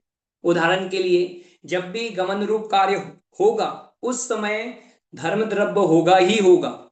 जब स्थिति रूप कार्य होगा उस समय अधर्म द्रव्य होगा ही होगा। लेकिन धर्म अधर्म द्रव्य किसी को चलाएगा नहीं, किसी को रोकेगा नहीं। जब मछली पानी में गमन करती है, बोलो, तो धर्म द्रव्य जबरदस्ती उसको धक्का मारता होगा। कि जब मछली स्वयं की योग्यता से जल में गमन करती है तो उस समय धर्म द्रव्य निमित्त होता है लेकिन कार्य का कर्ता होता नहीं। और दूसरा निमित्त किसे कहा है? प्रेरक निमित्त। तो उदासीन तो क्या है? जो निष्क्रिय है, इच्छा शक्ति से रहित है। चलिए मैं एक क्वेश्चन आपसे पूछता हूं कि जो 6 द्रव्य हैं, 6 द्रव्य में से कितने द्रव्य उदासीन हैं और कितने द्रव्य प्रेरक हैं? क्योंकि इसके पहले वाली क्लास में आ चुका है, आई थिंक। टीचर का प्रश्न है कि 6 द्रव्यों में से कितने द्रव्य उदासीन है और कितने द्रव्य द्रव्य प्रेरक निमित्त है। उदासीन निमित्त और प्रेरक निमित्त। बहुत इंटरेस्टिंग क्वेश्चन है, जवाब दीजिए इसका। शालू जी, आपको हमने अनम्यूट किया है, आप इसका जवाब दे सकते हैं। हो सका तो वीडियो भी ऑन कर दीजिए आपका एक बार। जी। धर्म अधर्म काल जी, ये कौन से द्रव्य, ने कौन से निमित्त हैं? जीव पुत्र उदासीन। Okay, yes. जी पुद्गल कौन से जीव और निमित्त हैं? पुद्गल उन्होंने बोला है कि प्रेरक है, और ये 4 उदासीन है। बराबर है, यही है ना आपका जवाब? हाँ हाँ जी, हाँ जी जी, बिल्कुल सही आंसर है कि 2 द्रव्य, 6 द्रव्य में से जीव और पुद्गल ही प्रेरक निमित्त हैं। और क्यों है? देखिए यहाँ निमित्त नीचे दिया है ना, कि जो क्रियावान होते हैं या जिनमें इच्छा शक्ति होती है। अब 6 द्रव्यों में से एक ही द्रव्य है जीव द्रव्य जिसमें इच्छा शक्ति होती है। लेकिन खुद जो जीव है वह क्रियावान भी है और इच्छा शक्ति से सहित भी है। फिर से रिपीट कर रहा हूं, जीव द्रव्य इच्छावान भी है और क्रियावती शक्ति से, इच्छा शक्ति से सहित भी है। लेकिन पुद्गल इच्छा शक्ति से रहित है लेकिन क्रियावान है। एक बार फिर से रिपीट कर रहा हूं, जीव द्रव्य चेतना शक्ति होने के कारण, ज्ञान गुण होने के कारण इच्छा शक्ति सहित भी है और क्रियावान भी है, लेकिन पुद्गल ज्ञान दर्शन ना होने के कारण से इच्छा शक्ति से रहित है, लेकिन वह क्रियावान है। बरोबर। तो क्या लिखा, जो क्रियावान होते हैं या जिनमें इच्छा शक्ति होती है वो प्रेरक निमित्त कहलाते हैं। जैसे उदाहरण जीव द्रव्य है ना, जैसे घड़ा बनने में कुम्हार और मूर्ति बनने में मूर्तिकार, शिष्य को समझ में आने में गुरु, ये प्रेरक निमित्त हैं, है ना। और पुद्गल द्रव्य जो हथौड़ा है, चाक है, मशीन है, ये सभी पुद्गल द्रव्य में आएंगे, प्रेरक निमित्त में आएंगे। नेक्स्ट देखिए, एक साइड उपादान है, एक साइड निमित्त है। जो उपादान है वह स्वयं कार्य रूप परिणमित होता है, लेकिन निमित्त कार्य रूप परिणमित नहीं होता, केवल उपस्थित रहता है। आप आमने सामने देखते हैं। दूसरा, अनंतर पूर्व क्षणवर्ती पर्याय एवं अपनी योग्यता, माने तत्समय की योग्यता ही साकार्य होने का साक्षात मुख्य कारण है। और कार्योत्पत्ति में सभी निमित्त धर्मास्ति काय के समान उदासीन मात्र है। भले ही प्रेरक निमित्त है, भले ही प्रेरक निमित्त इच्छा शक्ति से सहित है, गुरु की समझाने की इच्छा होती है, तो वह प्रेरक निमित्त होने पर छात्र की जब स्वयं को समझने की उपादानगत योग्यता आती है तब समझता है, तो उसमें गुरु है, पुस्तक है, ये सारे प्रेरक निमित्त हैं। लेकिन प्रेरक निमित्त भी उदासीन निमित्त जैसे ही हैं।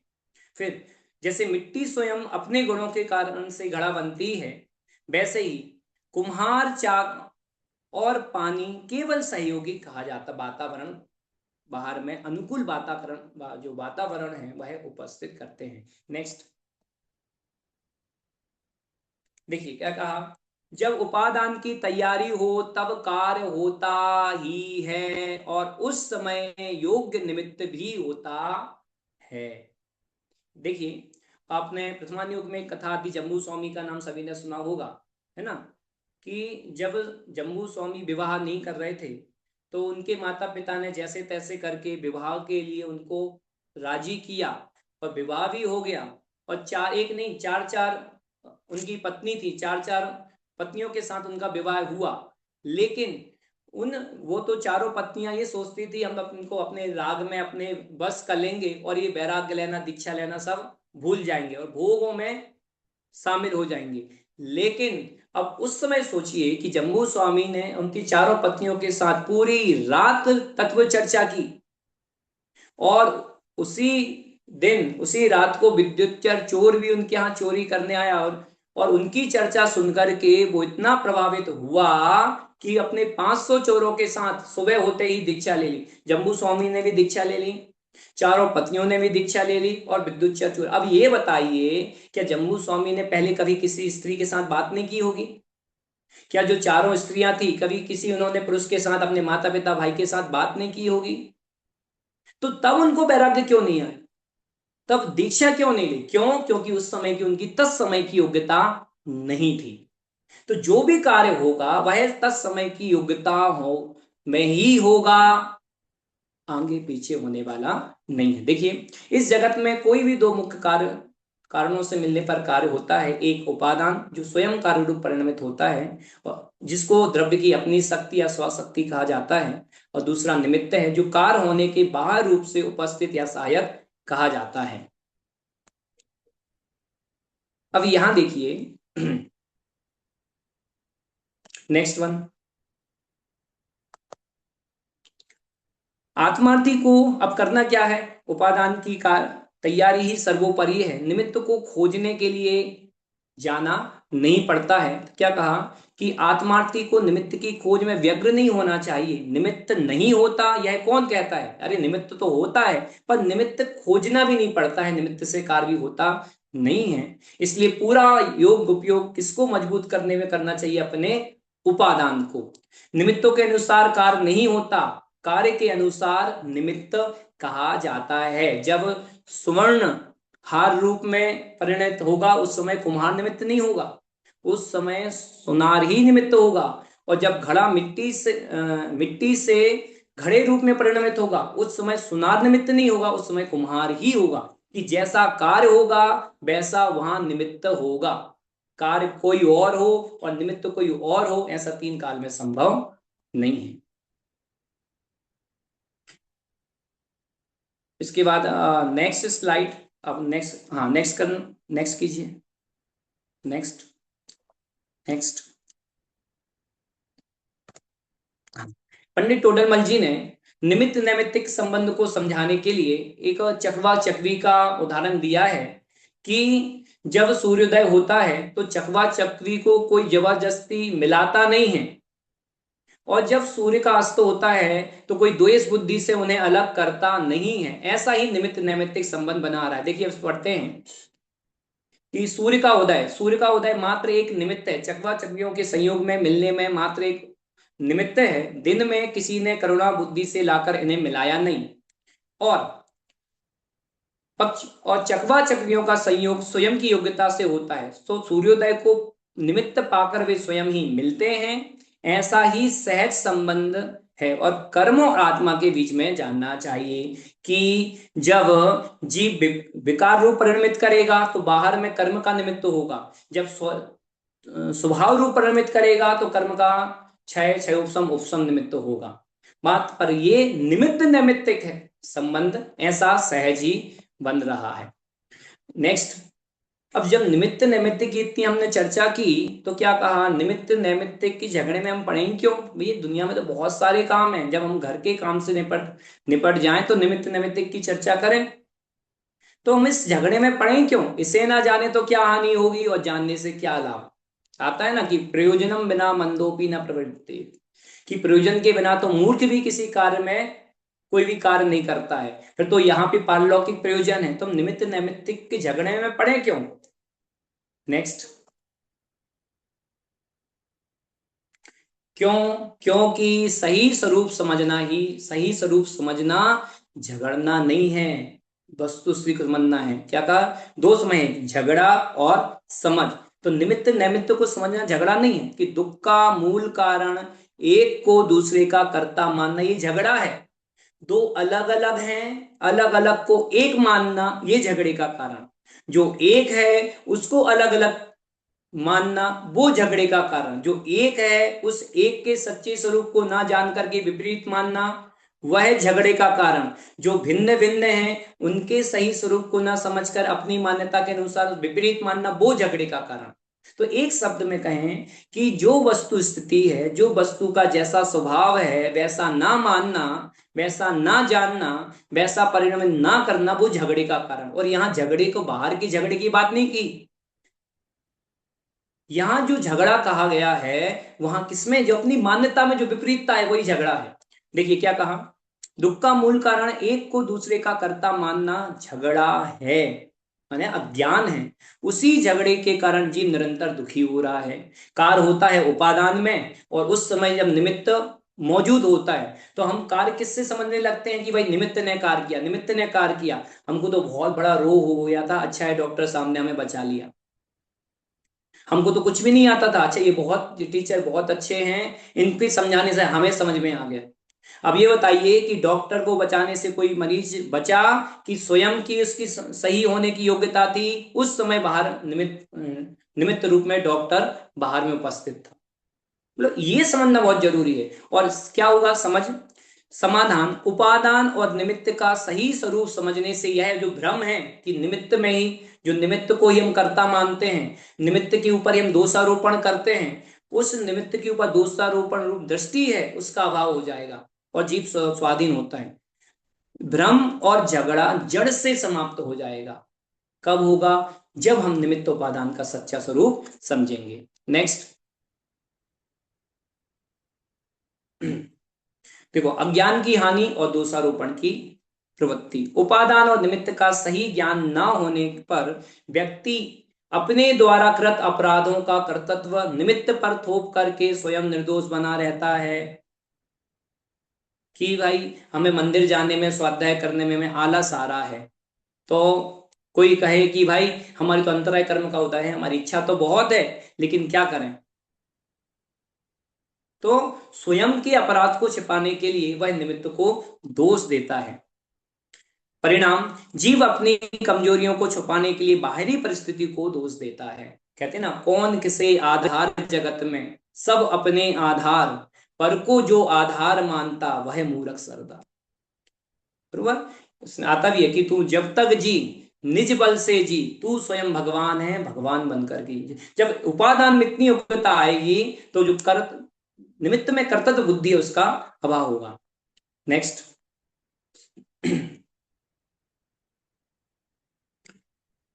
क्या कहा? स्वदेश स्वदोष दर्शन और आत्मनिरीक्षण। विभ्रम, जब तक जीव बाह्य निमित्तों पर दोष थोपता है तब तक उसकी दृष्टि स्वदोष दर्शन और आत्मनिरीक्षण की ओर नहीं जाती। जब तक दृष्टि हमारी पर ओर रहती है, हमारा उपयोग पर ओर भ्रमण करता है, तब तक आत्मा की ओर उन्मुख नहीं हो सकते हैं। और जब पर दृष्टि छोड़ करके आत्मा की तरफ आता है, आत्मा का ही श्रद्धान ज्ञान और उसी में लीनता होती है, तो मोक्ष होता है। इस प्रकार। और जागरण, उपादान की यथार्थ समझ से हमारा ध्यान स्वयं की भूलों को सुधारने और अपने भीतर के पुरुषार्थ को जगाने में केंद्रित होता है। तो निमित्तोपादान को समझने से जो पर दोष दृष्टि है, दोष दृष्टि हट करके उपादान जो पुरुषार्थ है उपादान की ओर होता है। और लास्ट, इस उपादान निमित्त को समझने से लास्ट जो बताया है कि क्या फायदा है, पराश्रय का अंत और स्वाधीनता का उदय। जो उपादान निमित्त के प्रति जो भ्रांति होती है उस भ्रांति का अभाव होता है। और पहले हम निमित्तों को दोष दे रहे थे, तो दोष पर किसको कि गलती मेरी है, और जब तक मैं गलती नहीं सुधारूंगा तब तक उस तत्संबंधी दुख का नाश नहीं होगा।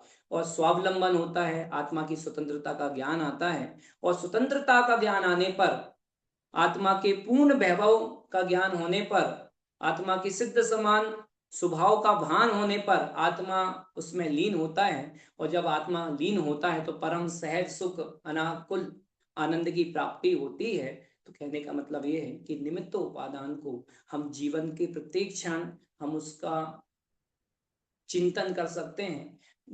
दिन प्रतिदिन में होने वाले जो कार्य हैं हम हर जगह पे निमित्त उपादान वहां लगा सकते हैं। और निमित्त को निमित्त रूप मान करके पूरा योग उपयोग हम अपने पुरुषार्थ को उपादान की ओर लगाएं तो निश्चित ही जो हमारा प्रयोजन है सम्यक दर्शन की प्राप्ति, वो सम्यक दर्शन की प्राप्ति होगी। हम सभी को सम्यक दर्शन की प्राप्ति हो, इसी भावना के साथ आज की कवि की क्लास यहीं पे खत्म होती है। जय जिनेन्द्र। जय जिनेन्द्र। अभी हम आमंत्रण देंगे हमारे सोनगढ़ के माननीय वाचनकार श्री अतुल भाई कामदार कि आज के क्लास में आ गए मुख्य विषय पे कुछ 2 मिनट उनकी स्पष्टता प्रकट करें। तत्पश्चात हम क्विज को शुरू करेंगे। जय जिनेन्द्र। जय जिनेन्द्र। जय जिनेन्द्र। आज का विषय खूब જ समझने लायक था।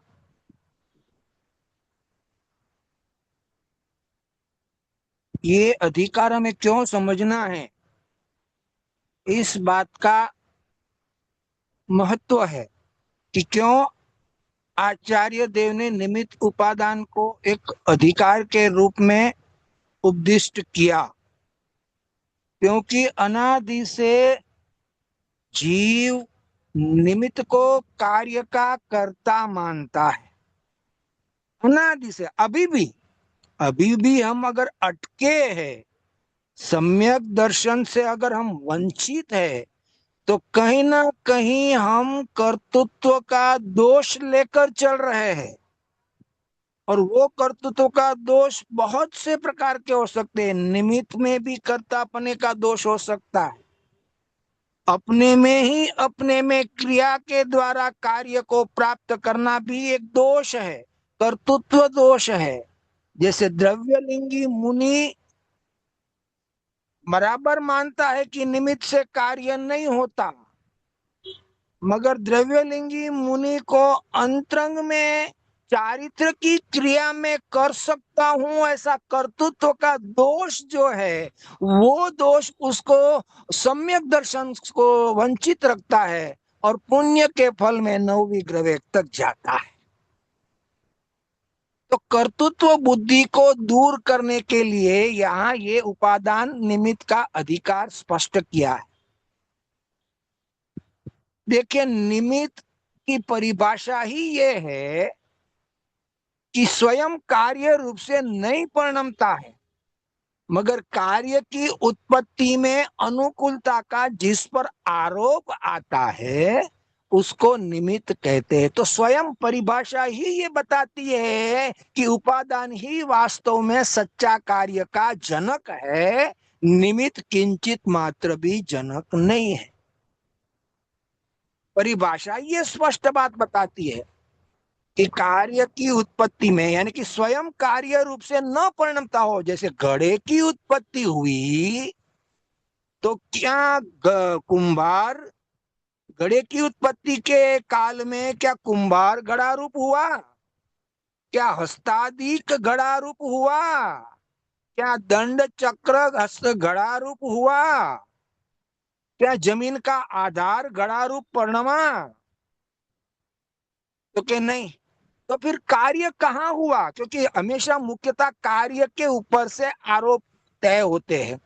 तो यहाँ कार्य की मुख्यता में मिट्टी का व्यय, यानी कि मिट्टी के पिंड का व्यय हुआ और घड़े के कार्य की उत्पत्ति हुई। तो इन सब विशेषणों में कार्य तो हमें सिर्फ मिट्टी में ही दिखा। समझ में आया? इसका अर्थ ये हुआ कि अनुकूल सामग्री को उपादान कार्य में, यानी कि उत्पत्ति की सामग्री में शामिल किया है, निमित्त को शामिल किया है। क्योंकि कार्य की उत्पत्ति की जो सामग्री है उसमें उपादान और निमित्त दोनों को लिया है।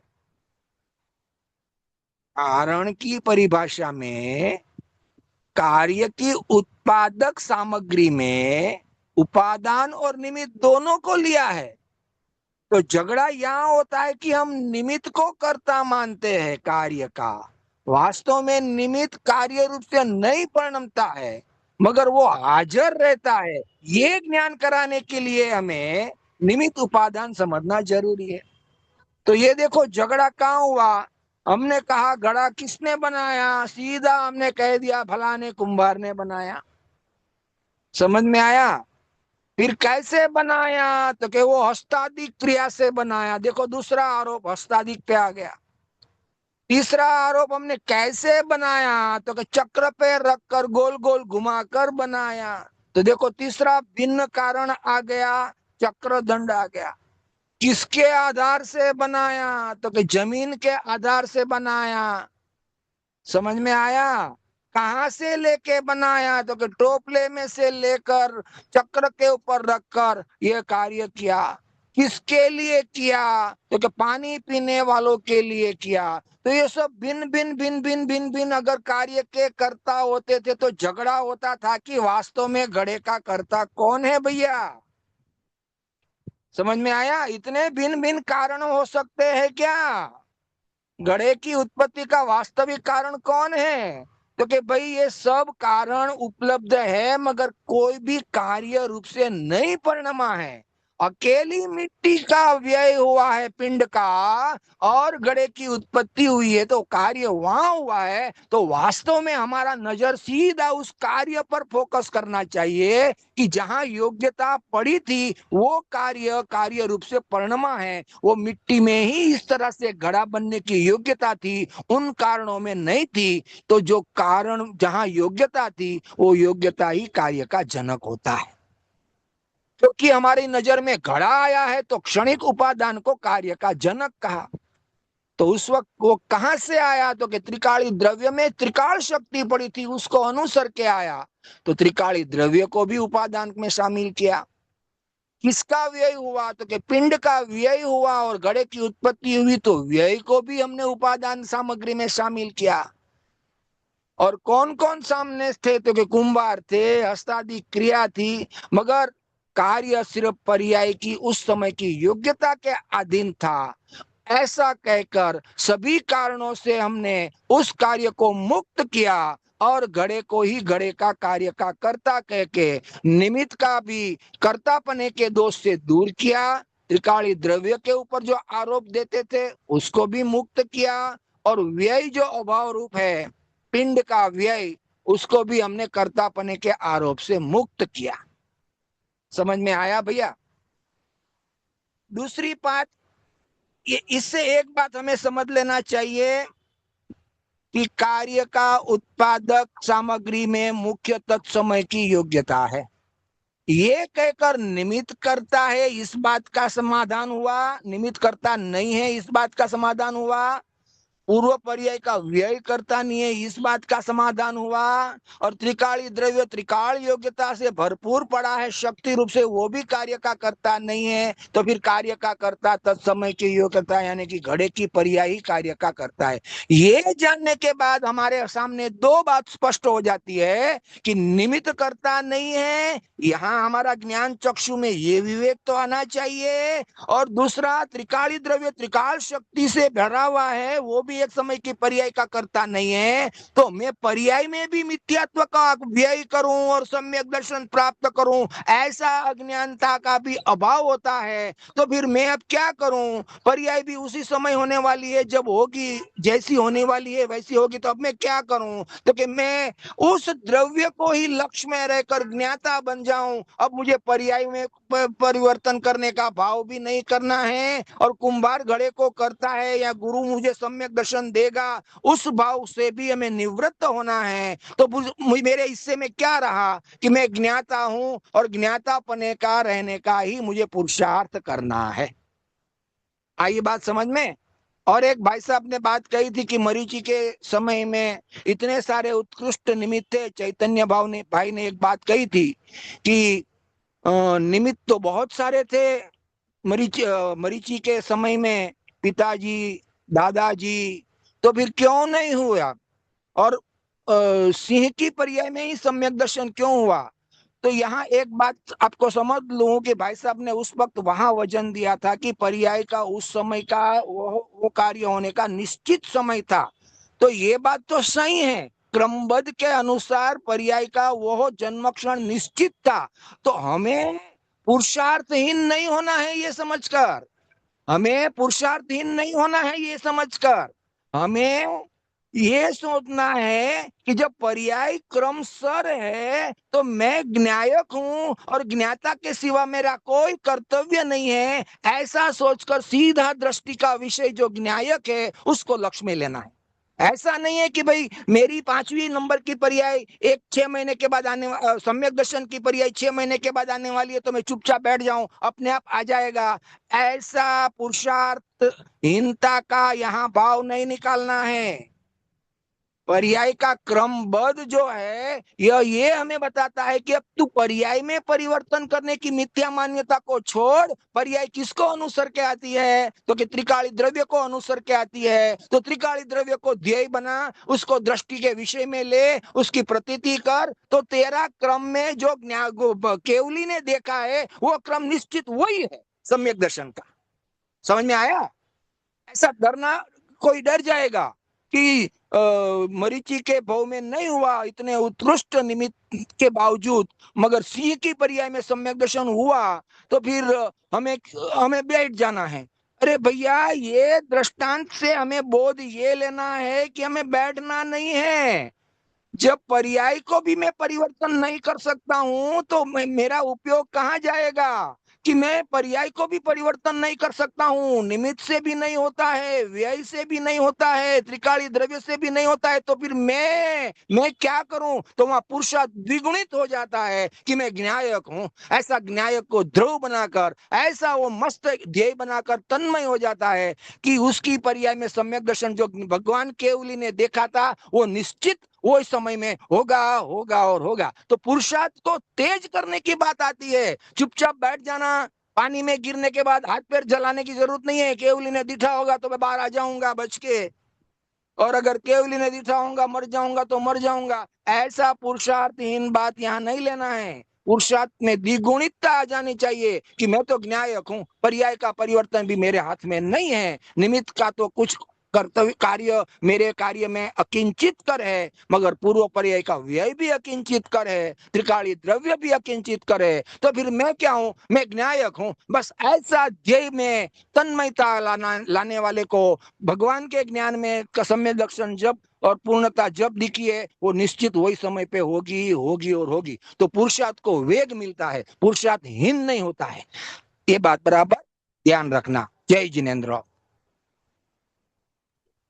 धन्यवाद अतुल भाई, आपने बहुत अच्छा स्पष्टीकरण दिया आज के विषय पे। मैं रिक्वेस्ट करूंगा टीम को कि जल्दी क्विज को स्टार्ट कर दे, हमारा समय हो चुका है। जय जिनेन्द्र, क्विज़ की लिंक चैट बॉक्स में पेस्ट कर दी गई है, आप सब जल्दी से ज्वाइन हो जाइए। प्लीज अपना डिजिटल आईडी, नेम और एज एंटर कीजिए। संडे क्लास में कुछ भी एज रेस्ट्रिक्शन नहीं है, इसलिए सभी ज्वाइन हो सकते हैं। प्लीज जल्दी से ज्वाइन हो जाए।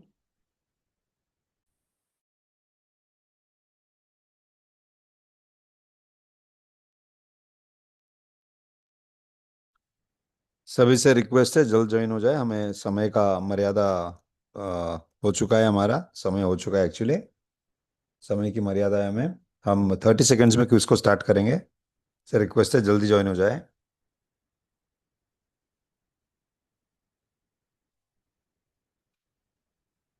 और जैसे कि बताया, आज का प्रेजेंटेशन बहुत ही बढ़िया था, बहुत ही यूनिक स्लाइड्स प्रेजेंटेशन था, बहुत विजुअल अपील था उसमें। ऐसा जैसे देखते हमें सिद्धांत कॉन्सेप्ट समझ में आ जाए, उस प्रकार का प्रेजेंटेशन था। किसी को पर्सनली अगर ये प्रेजेंटेशन चाहिए, हम तो हमारे ऐप में अपलोड कर देंगे। बट अगर किसी को पर्सनली अलग से चाहिए तो हमें मैसेज भेजिए, हम आपको फॉरवर्ड कर देंगे। सोनगढ़ यंग स्कॉलर्स पाठशाला ऐप में तो हम पूरे क्लासेस को अपलोड करते हैं और प्रेजेंटेशन भी अपलोड करते हैं। अगर आपको ऐप से डाउनलोड नहीं करना है, व्हाट्सएप में चाहिए, तो मैं आपको अलग से भेज दूंगा। लास्ट 20 सेकेंड्स, जल्दी ज्वाइन हो जाए।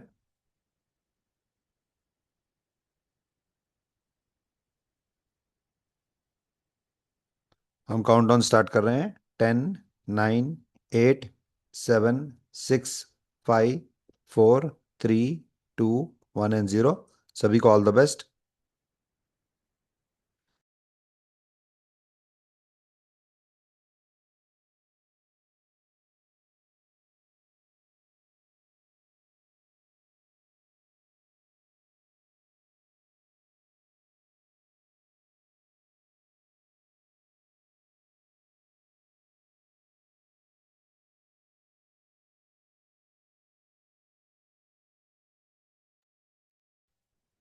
सो फार सो गुड, 90% क्लास एक्यूरेसी चल रही है। इससे समझ में आ रहा है कि आप सभी को विषय बहुत अच्छे से समझ में आया है। और आज के टीचर का एक्सप्लेनेशन काफ़ी बढ़िया था। तो हमें दिख रहा है उसका रिजल्ट सामने स्क्रीन पे दिख रहा है हमें।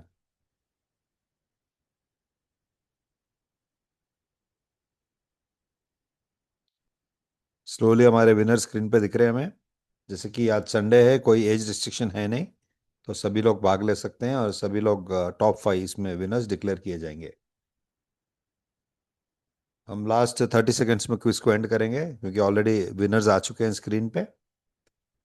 और जैसे ही हम क्विज को एंड करेंगे, हम पहले प्रश्न का समाधान ले लेंगे, तब तक सॉफ्टवेयर रिजल्ट्स को कंपाइल कर लेगा, फास्टेस्ट फिंगर फर्स्ट के बोनस पॉइंट्स ऐड हो जाएंगे। और जैसे हम क्वेश्चन का समाधान देंगे, उसके बाद हम रिजल्ट पे आ जाएंगे, जब तक एक्यूरेट रिजल्ट हमें आ जाएगा। Last 20 seconds.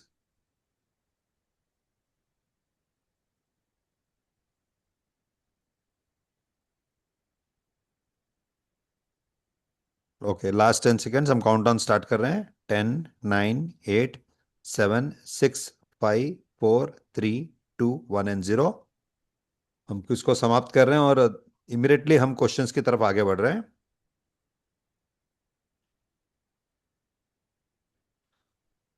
चैतन्य भाई, हम प्रश्न का क्विकली समाधान ले लेंगे। तो पहला प्रश्न में 25 सही है, 3 गलत है। तो आप सिर्फ क्वेश्चन को पढ़ लीजिए और सही जवाब दे दीजिए। पहला क्वेश्चन था, जब वस्तु स्वयं कार्य रूप परिणमित होती है तब उसे कौन सा कारण कहा जाएगा? तो इसका आंसर ऑप्शन सी, उपादान कारण। करेक्ट। सेकंड दूसरा क्वेश्चन था, को, हाँ, सेकंड क्वेश्चन में 24 सही है और 4 गलत है। सेकंड क्वेश्चन है, उपादान कारण के दो मुख्य रूप भेद कौन से हैं? तो आंसर ए है, दो त्रिकाली और क्षणिक उपादान। यस, आज के क्लास में हमने लिया। क्वेश्चन नंबर 3 में 18 करेक्ट है और 10 गलत है। अब यहाँ पे कहाँ भूल हुई है, थोड़ा हम इसको विस्तार से समझाएंगे। देखिए, तीसरा क्वेश्चन था व्यवहार सम्यक्त्व। यहाँ व्यवहार सम्यक्त की बात की गई है। जब भी व्यवहार की बात आए तो बाह्य द्रव्य, बाह्य चीज उसमें निमित्त होती है।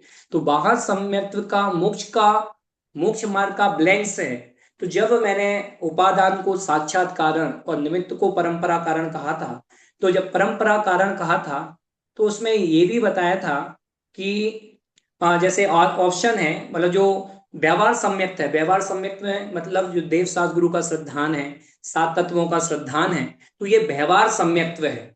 तो इसका अंश और व्यवहार सम्यक्त को ही या दूसरे शब्दों परंपरा। में कहें कि जो निमित्त है, निमित्त को परंपरा कारण कहा, परंपरा कारण के द्वारा ही, मतलब परंपरा कारण के दूसरे शब्दों में कहें कि वह व्यवहार सम्यक्त्व है। आंसर है बी, परंपरा कारण, क्योंकि वह यस, निमित्त है।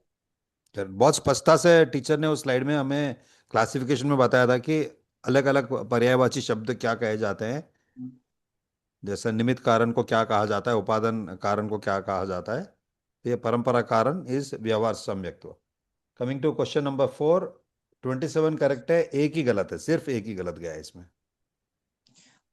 चौथा है, जब उपादान कारण रूप कार्य रूप परिणमित होने के लिए तैयार होता है, तब वह अनुकूल निमित्त, ऑप्शन ए आंसर सही, उपस्थित होते ही हैं। कि जब कार्य स्वयं कार्य रूप परिणमित होता है, उस समय बाहर निमित्त में उपस्थित जितने भी बाहर निमित्त उपस्थित होते ही हैं, लेकिन वह कार्य कोई भी नहीं करते हैं। तो आंसर ए, उपस्थित होते ही हाँ, हैं। हमें कोई जबरदस्ती निमित्त ढूंढ के लाना नहीं पड़ता है, उपस्थित होते ही है और वही अनुकूल निमित्त बनते हैं। लास्ट प्रश्न में 22 सही है और 6 गलत है। पांचवा क्वेश्चन था, निमित्त उपादान के स्वरूप को समझने का मुख्य आध्यात्मिक लाभ क्या है?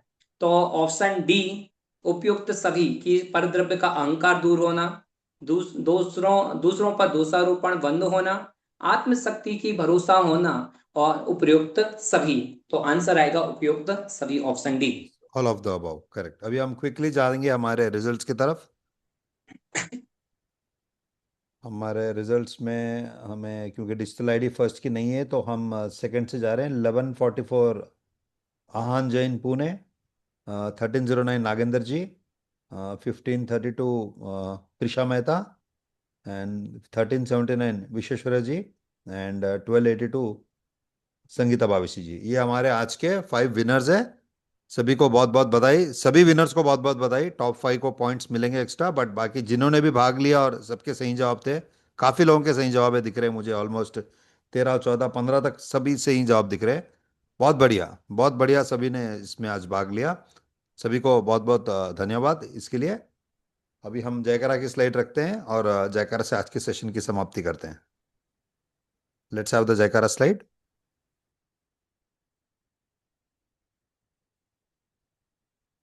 बोलो श्री तीर्थ बेटा, आप ऋषभ बोलना देव। चाहोगे? तीर्थ बेटा, आप बोलोगे जयकारा? हाँ हम जी। आपको अनम्यूट कर रहे हैं।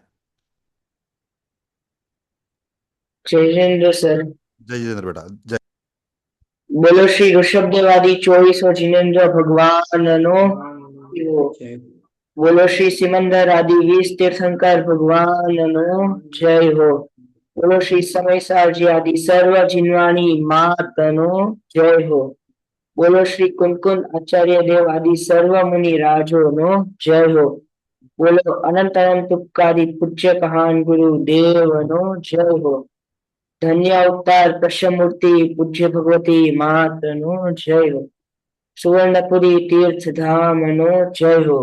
सत्य सनातन दिगंबर जैन धर्म नो जय हो। जय जिनेंद्र सोनपुरी सर। तीर्थधाम की ओर से और हमारे ऑनलाइन पाठशाला टीम के सभी टीचर्स की ओर से सभी प्यारे बच्चे मुमुक्षु को जय जितेंद्र। हम आपसे मिलेंगे ट्यूसडे। आप सभी की फेवरेट पाठशाला ऐप क्विज है। लास्ट टाइम हमने 8 कर्म का सब्जेक्ट लिया, हमें दिखा कि शायद आप लोगों को डिफिकल्ट दिखेगा, बट 90%, 90% लोगों ने 11 on 11 सही जवाब दिया। बहुत बहुत बधाई। 90% लोगों को हम बहुत बधाई दे रहे हैं कि 11 के 11 प्रश्न का सही जवाब दिया। बहुत बढ़िया, आप सभी ने हमको चौंका दिया आपके रिजल्ट से। तो अभी हम इस प्रकार से और क्विज को डीप में जाएंगे और हम कोशिश करेंगे कि और इंटरेस्टिंग क्विज आपके लिए सामने लाए। और छह डालाजी ग्रंथ पर पूज्य गोदेशी की बहुत ही मार्मिक प्रवचन ट्यूसडे रात को चलेंगे। समय रहेगा 8:30 बजे। फ्राइडे को हमारी किड्स पाठशाला, जहाँ पे हम भक्तामर स्तोत्र जी का हम अध्ययन कर रहे हैं, वो चलेगी फ्राइडे रात को 8 बजे। और नेक्स्ट वीक इसी कंटिन्यूएशन टॉपिक में उपादान निमित्त की क्लासेस आगे चलेंगी। आप सबसे नम्र विनंती है कि सभी क्लास में नित्य आत्मा कल्याण के लिए जुड़े और इससे हम आगे सीखे, समझे और उसको अमल में लाएं। जय जिनेंद्र।